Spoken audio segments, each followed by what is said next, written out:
सर्वसामान्यांना आपलासा वाटणारा, जनसामान्यांमध्ये वावरणारा, राजकारणाचा उपयोग जनतेसाठी, त्यांच्या हितासाठी करणारा सह्याद्री पट्ट्यातील युवा तडफदार नेतृत्व म्हणजे संदीप एकनाथ गावडे. मूळ फणसवडे येथील असणाऱ्या संदीपजींचा जन्म सावंतवाडीत झाला. डोंबिवली येथे त्यांनी आपलं उच्च शिक्षण पूर्ण केलं. MBA फायनान्स ही पदवी त्यांनी संपादित केली.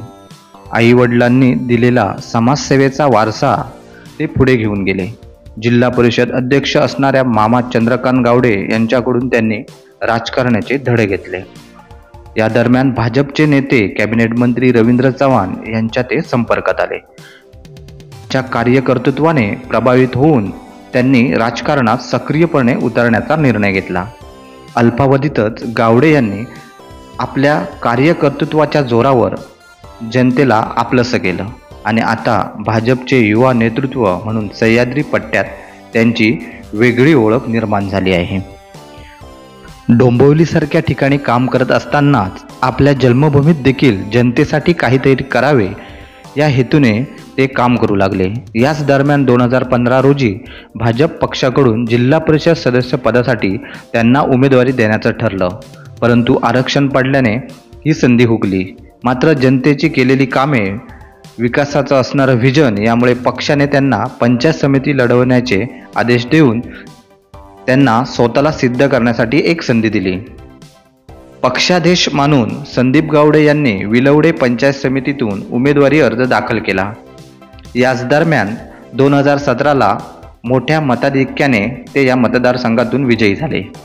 पंचायत समिती सदस्य म्हणून मतदारसंघातील गावांच्या विकासांवर त्यांनी जोर दिला. विलवडे, भालावल, कोनशी, सातोळी, बावळाट, केसरी, फणसवडे, देवसू, दाबोली, पारपोली आदी गावाच्या पायाभूत सुविधांकडे त्यांनी लक्ष दिला. पंचायत समिती सदस्य कसा असावा याचं एक उत्तम उदाहरण त्यांनी आपल्या पहिल्याच टर्ममध्ये सिद्ध केलं. यातच झालेल्या ग्रामपंचायत निवडणुकीत विलवडे पंचायत समिती मतदारसंघातील सर्व ग्रामपंचायतीवर त्यांनी भाजपचं कमळ फुलवलं. त्यांच्या या कामाची पोचपावती म्हणून पक्षाने त्यांची आंबोली मंडल अध्यक्षपदी नियुक्ती केली. या कार्यकाळात आंबोली, चौकूड व गेळे ग्रामपंचायतीवर भाजपचा झेंडा रोवण्यास संदीपजींचा सिंहाचा वाटा होता. जिथे भाजपचं कमळ फुलत नव्हतं तिथे त्यांनी भाजपच्या विचारांचा सरपंच बसवला.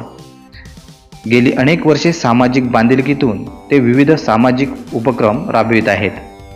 शालेय विद्यार्थ्यांना वह्या वाटप, शालोपयोगी वस्तूंचे वाटप करत सामाजिक बांधिलकीच्या भावनेतून ते हे कार्य अविरत करत आहेत. अभ्यासूपणे काम करणारा एक कार्यकर्ता अशी जनसामान्यांमध्ये त्यांची ओळख आहे. स्वतःला ते कधीही नेता समजत नाहीत. कार्यकर्ता म्हणून राहणं आपल्याला पसंत असल्याचे ते आवर्जून सांगतात. पालकमंत्री रवींद्र चव्हाण यांचे ते निकटवर्तीय व विश्वासू शिलेदार आहेत. त्यांच्या माध्यमातून गेल्या 2 वर्षात गावडे यांनी 108 कोटींची विकास कामे त्यांनी तालुक्यात केली आहेत. रस्ता, वीज, पाणी, मूलभूत गरजा पूर्ण करण्यासाठी ते नेहमी आग्रही राहिलेत. प्रसंगी शासनाची वाट न पाहता स्वतःच्या खिशातून खर्च करून त्यांनी या सुविधा ग्रामस्थांना उपलब्ध करून दिल्यात. नुकतेच गेळेगावच्या कबुलायतदार प्रश्नासाठी संदीप गावडेंनी आमरण उपोषण छेडलं. शासन निर्णय होऊनही, पालकमंत्र्यांचे निर्देश देऊनही जिल्हाधिकारी जागा वाटपास टाळाटाळ करत असल्याने त्यांनी प्रशासनाला धारेवर धरले. सलग 2 दिवस आमरण उपोषण केले. या उपोषणाला दुसऱ्या दिवशी पालकमंत्री रवींद्र चव्हाण यांनी भेट देत चर्चा केली. यावेळी जिल्हाधिकाऱ्यांना महसूल मंत्र्यांकडे शुद्धीकरण प्रस्ताव पाठवून जमीन वाटपाबाबत अडचणी दूर करण्याचे आदेश दिले. मागील JR मधील त्रुटी दूर करून पुन्हा प्रस्ताव शासनाला तत्काळ पाठवायला सांगितला. तो प्रस्ताव पाठवल्यानंतर संदीप गावडे यांनी आमरण उपोषण मागे घेतले. ग्रामस्थांसाठी लढणाऱ्या सैनिकांच्या कुटुंबियांना न्याय देण्यासाठी झगडणाऱ्या संदीप गावडेंच्या लढ्याला यश आले.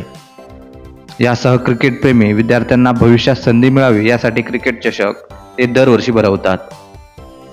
जिल्ह्यातील फुटबॉल प्रेमींची संख्या व येथील गोवा राज्याप्रमाणे फुटबॉल खेळायला वाव मिळावा म्हणून फुटबॉल चषक आयोजन केले. यावर न थांबता त्यांनी टीम सिलेक्टरांना आणत फुटबॉल प्रशिक्षण घेतलं. इथल्या मुलांना शास्त्रोक्त प्रशिक्षण दिलं. त्या फुटबॉलपटूंना स्कॉलरशिप दिली. प्रथम राष्ट्र, नंतर पक्ष आणि शेवटी मी या विचारांवर चालणारा हा भारतीय जनता पार्टीचा एक कट्टर कार्यकर्ता आहे. अशा या दिलदार नेतृत्वाला, जनतेच्या आणि युवकांच्या संदीप दादाला कोकण दर्शन डिजिटल मीडिया या चॅनलतर्फे वाढदिवसाच्या हार्दिक शुभेच्छा.